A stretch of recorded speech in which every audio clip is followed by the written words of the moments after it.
Tu veux perdre du gras et tu as consommé des dizaines d'heures sur le sujet. Maintenant, il faut passer à l'action. Le truc, c'est que tu as regardé tellement de contenu que tu ne sais plus vraiment par où démarrer.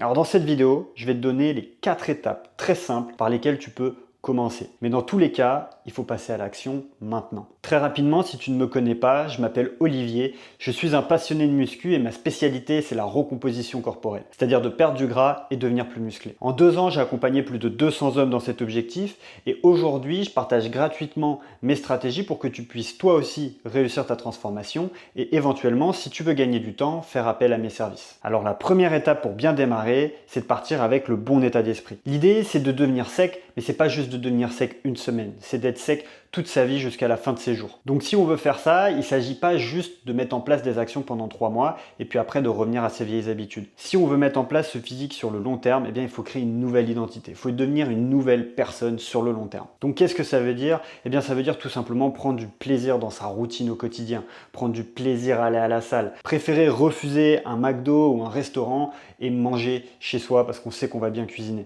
Évidemment, ça ne veut pas dire qu'on ne peut plus se faire plaisir, loin de là, mais ce qu'il faut bien comprendre, c'est que si on veut changer sur le long terme, il va falloir aussi changer dans sa tête. Donc moi, ce que je te recommande, c'est de faire un contrat avec toi-même. Signe un contrat pour 1 an. Au moins 1 an. Tu verras que si tu arrives à mettre en place des actions massivement pendant 1 an, et bien derrière, ce sera beaucoup plus simple de tenir le rythme sur le long terme. Parce que ce qui est le plus dur, c'est juste de changer les mauvaises habitudes. Une fois que c'est fait, on est tranquille. Donc 1 an pour moi c'est la bonne durée parce que dans 1 an tu ne te reconnaîtras plus. La deuxième chose qui est un petit peu paradoxale par rapport à la première, c'est qu'il faut juste mettre le pied dans la porte. Donc il faut faire un deal avec soi-même, on est parti pour 1 an, mais maintenant il faut juste commencer. Et donc là, il ne faut pas se mettre la pression. Donc ça ne sert à rien de se dire j'arrête de manger dehors, je me mets au sport 6 fois par semaine, etc. Non, commence petit, ok? Mets juste un pied dans la porte, va à la salle, juste au moins 1 fois ou 2 déjà, ce sera très bien. Tu sais que de toute façon, tu es là pour le long terme, tu es là sur 1 an, sur 365 jours. Donc, juste mettre un pied dans la porte, c'est tout ce qu'il faut. Tu mets un pied dans la porte et puis après, tu mets juste un pied devant l'autre tous les jours. Juste 1% de plus tous les jours et tu vas avoir une courbe de progression exponentielle. Ok, maintenant on passe à l'action, il faut commencer à perdre du gras. 90% du taf, ça va se passer dans l'assiette. Et comment on fait pour perdre du gras? Tu le sais déjà peut-être, il faut créer un déficit calorique. Donc à ce niveau-là, tu peux faire plein de manières différentes. La manière la plus connue, on va dire, c'est de compter ses calories. Maintenant, si tu démarres, c'est peut-être pas la meilleure approche. Parce que commencer à mesurer tout ce que tu fais au quotidien, ça peut être vraiment contraignant. Alors dans cette dynamique de juste mettre un pied dans la porte, tu peux créer du déficit calorique beaucoup plus facilement sans te prendre la tête. La première chose à faire, c'est de regarder tes petits déjeuners. Souvent, le petit déjeuner, c'est des céréales, c'est du pain, c'est du beurre, c'est de la confiture, c'est ce genre de choses. Donc la première étape, ça va être de s'éloigner de ces petits déjeuners. Alors, si tu manges le matin et que tu as l'habitude, ça va pas être évident de passer de je mange à je mange plus. Donc, tu peux tout simplement changer déjà ton petit déjeuner et aller vers des aliments, on va dire, plus sains ou en tout cas qui seront moins chargés en sucre, spécialement les produits transformés. Donc ce que tu peux faire déjà, c'est de manger des protéines et des bonnes graisses. Et tu peux mettre aussi un petit peu de glucides, mais ce que je te recommande, c'est d'apporter ça essentiellement sous la forme de fruits. Comme ça, tu gères l'index glycémique, tu ne te prends pas trop la tête, ok? Donc soit du salé par exemple avec des œufs, ou alors du sucré avec un skyr et une banane. À toi de voir, les goûts et les couleurs de chacun sont différents. Mais en tout cas, je te recommande de t'éloigner de tes céréales, ta confiture, de ton beurre, de ton pain. Ça, c'est des trucs qui vont vraiment pas te rendre service. Ou alors l'autre solution, très simple, c'est de ne pas manger. Tu te prends un petit café, comme ça coupe la faim et puis tu tiens jusqu'à midi. La transition elle peut être un peu dure au début, mais tu verras que si tu fais ça pendant 1 semaine, après ton organisme il est habitué et tu n'as plus aucun problème. Ok, donc juste avec cette première action de fixer ces petits déjeuners, on a de grandes chances de passer en déficit calorique. Mais évidemment, on va aller chercher un petit peu plus loin pour progresser plus vite. D'ailleurs, si toi aujourd'hui tu veux perdre du gras et gagner du temps, alors tu peux réserver un appel directement avec moi. On prendra le temps de se poser sur ta situation et de mettre en place un plan précis. Le lien, il est dans la description.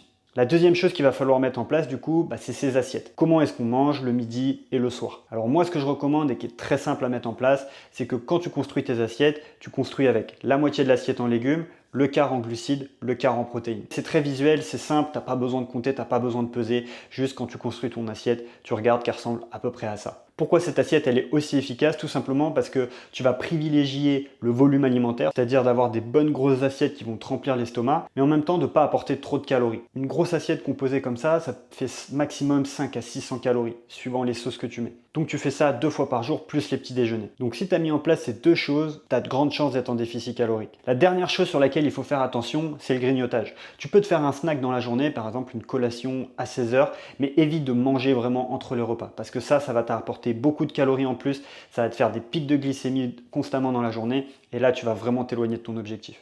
Donc on enlève les petits déjeuners, on met en place des assiettes équilibrées, on prend un snack, une collation, et tu verras que tu seras déjà très probablement en déficit calorique. La troisième chose qu'on peut mettre en place maintenant, c'est d'augmenter les protéines. Ce qu'il faut faire pour ça, c'est très simple. À chaque fois que tu manges, tu t'assures juste d'avoir une bonne portion de protéines. Ça peut être de la viande comme du poulet, du steak, du poisson.